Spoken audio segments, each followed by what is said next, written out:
Bonjour mes petits chats, alors aujourd'hui on revient avec le do it yourself de la robe plan B. Donc ça va être peut-être votre robe de mariée, qui sait. Ou sinon vous pouvez aussi l'imaginer pour une robe un peu habillée ou encore une robe de demoiselle d'honneur. Si vous avez un peu de temps devant vous et que vous n'avez pas 15 demoiselles d'honneur, ça devrait carrément le faire. Alors on va commencer par le devant et le dos. Et comme d'habitude, nous allons fermer les pinces du devant. Pour cela, vous pouvez vous aider des crans. Ils sont de part et d'autre du bec de la pince. Il y a un cran un peu plus éloigné et plus proche de l'emmanchure. Et ce cran-là, en fait, il est là pour indiquer le début du zip. Donc vous pouvez vous aider d'une épingle pour indiquer là où vous devez piquer la pince, plutôt que de la tracer, puisque je vous le rappelle, on est quand même censé faire une robe de mariée. Donc vous allez soit épingler, soit faufiler juste avec un petit fil. Vous venez marquer en fait l'extrémité de la pince. Donc vous épinglez et puis vous repassez bien la pince et vous piquez. Faites de même pour le dos et ensuite vous allez repasser les pinces vers l'intérieur du vêtement pour le dos et pour les pinces du côté du devant vous allez repasser les pinces vers le bas de façon en fait que les pinces poitrine soient prises à l'intérieur de la couture côté vers le bas pour bien fixer votre travail. Donc on coupe bien les petits fils et surtout vous faites exactement la même chose pour la doublure. Alors vous n'êtes vraiment pas obligé de faire la doublure, mais bon, nous on s'est dit que c'était quand même une robe de mariée, donc c'était le moment de rajouter un petit peu de difficulté quand même. Et puis vous allez voir, c'est quand même une robe qui est extrêmement près du corps et la doublure va vous aider à l'enfilage et pour la retirer aussi. Donc pareil, même principe, vous pouvez aussi utiliser un stylo magique que j'adore. Je vais vous donner la référence dans la légende de la vidéo.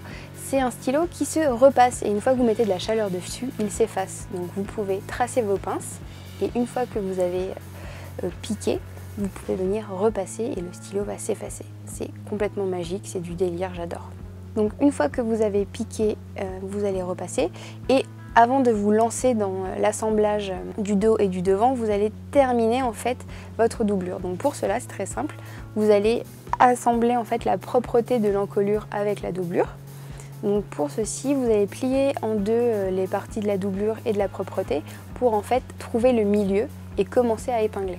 Alors faites attention au devant et au dos car les pièces se ressemblent mais ne sont pas les mêmes. Donc il faut bien épingler endroit contre endroit et piquer à 1 cm. Puis vous allez voir, il y a un petit triangle de tissu de part et d'autre de la couture aux extrémités, c'est normal. Il suffit juste de le couper, ce sera beaucoup plus simple. C'est prévu à cet effet, donc pas de panique. Super, on assemble. Donc une fois que vous avez piqué la propreté et la doublure, vous retirez les épingles, vous repassez. Vous pouvez ouvrir la couture aussi pour rendre le travail nickel. C'est ma phrase préférée, je crois que je vous la répète 70 fois à chaque vidéo, mais un bon vêtement, c'est 70% de couture et 30% de repassage. Enfin, en tout cas, c'est ce qu'on a dit. Donc on coupe les petits coins devant et au dos. Donc maintenant, vous pouvez épingler les épaules endroit contre endroit du dos et du devant. Donc faites de même pour les côtés, mais attention, il faut décider à cette étape du côté où vous avez envie de mettre votre zip. Donc comme c'est une robe de mariée, vous pouvez choisir un zip à droite ou à gauche, selon si vous êtes droitière ou gauchère. Donc une fois que vous avez épinglé les épaules et que vous avez choisi le côté de là où se trouvera votre zip, vous allez venir épingler un côté et le côté où se trouvera votre zip, vous viendrez épingler le dessous de la manche jusqu'à le petit cran dont on a parlé précédemment au moment des pinces poitrine. Une fois que vous avez piqué à 1 cm du bord, qui je vous le rappelle est votre valeur de couture, vous allez repasser en ouvrant les coutures. Donc sur le côté où se trouvera votre zip, vous pouvez préformer l'emplacement en pliant la valeur d'1 cm vers l'intérieur et vous pouvez laisser de côté le buste. Alors maintenant, on va passer aux manches et à l'assemblage des manches sur le vêtement. Donc c'est très simple, vous allez épingler le dessous de vos manches et piquer sur 1 cm. Donc jusque là, rien de nouveau sous le soleil, hein, on l'a déjà fait à peu près chaque fois lorsque nous avions un vêtement à manches, c'est-à-dire 6 fois sur 5 si je ne m'abuse. Donc voilà, on épingle toujours de façon régulière, on pique à 1 cm et ensuite on ouvre la couture et si vous voulez, vous pouvez aussi surfiler les bords. Quand même pas mal de surfiler, on est en train de faire votre robe de mariée ou vos robes de demoiselle d'honneur les filles, donc c'est le moment de mettre le paquet. Une fois que vous avez bien piqué vos 2 manches, vous allez évidemment les repasser. Là, j'ai retiré le coude de la machine à coudre pour enfiler ma manche sur la machine, mais ça ne fonctionne pas parce que cette robe est tellement fitée que c'est vraiment délicat et j'aurais eu peur d'endommager en fait le vêtement si j'avais vraiment forcé et enfilé le bas de manche pour faire l'ourlet. Mais bon, que voulez-vous, on n'a rien sans rien, hein, donc on prend son temps et tout va bien se passer.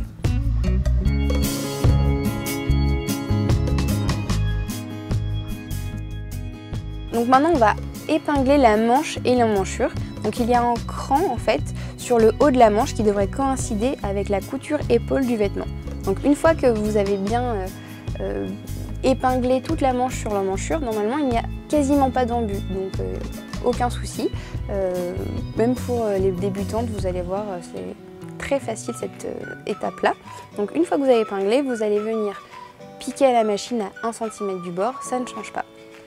Et si jamais il y a des petits décalages, il n'y a pas de souci, on découd, on prend son temps, on recommence et tout se passera bien, je vous le promets. J'aime bien, je suis très rassurante hein, pour les débutants, mais c'est important. Il ne faut pas avoir peur de la machine à coudre. Donc maintenant, on va passer à l'assemblage de la doublure et du corps du vêtement. Donc une fois que vous avez assemblé le dos et le devant au niveau des épaules et du côté, vous allez faire pareil avec la doublure. Vous allez voir, pour la doublure et le vêtement, c'est très simple. Vous allez venir en fait épingler endroit contre endroit la doublure et le haut du vêtement tout au long de l'encolure. Et vous allez venir piquer à 1 cm du bord.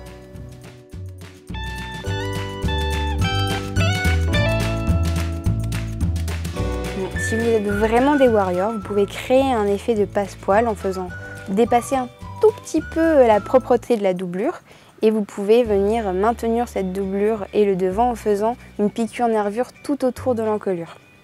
C'est vraiment si vous êtes super à l'aise avec la machine à coudre et faire des coutures droites, évidemment. Donc pour l'instant, vous allez juste épingler un côté de la jupe et faites attention à ne pas piquer le côté où se trouve votre zip. Donc vous piquez endroit contre endroit et vous allez voir cette jupe en fait elle est constituée de 2 demi-cercles. Donc une fois que vous avez piqué un côté, vous pouvez ouvrir la couture avec l'aide du fer à repasser et ou surfiler évidemment ce côté. Une fois que vous avez fait un côté, que vous avez piqué et repassé et si possible surfiler cette piqûre, ou en tout cas la surjeter avec un point zigzag, vous allez venir épingler le buste et la jupe endroit contre endroit, en faisant bien coïncider le côté fermé du buste avec celui de la jupe.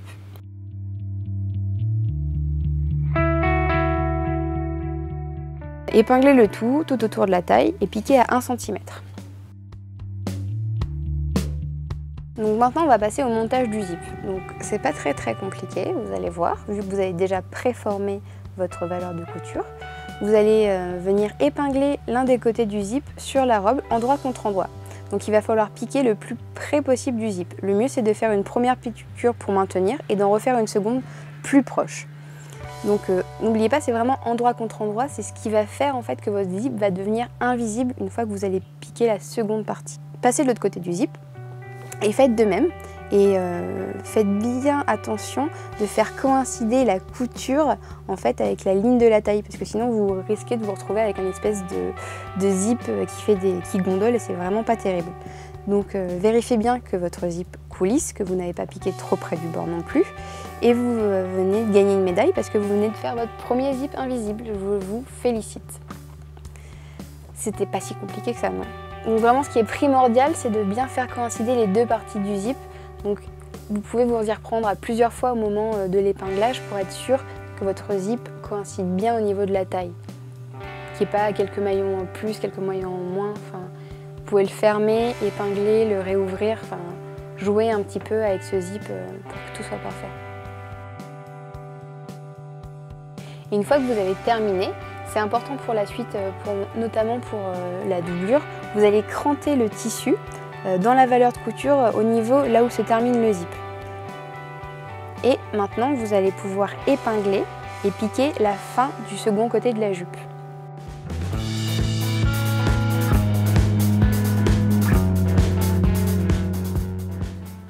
Et maintenant, on peut terminer cette jupe. Pareil, on épingle, on pique à 1 cm et on surfile.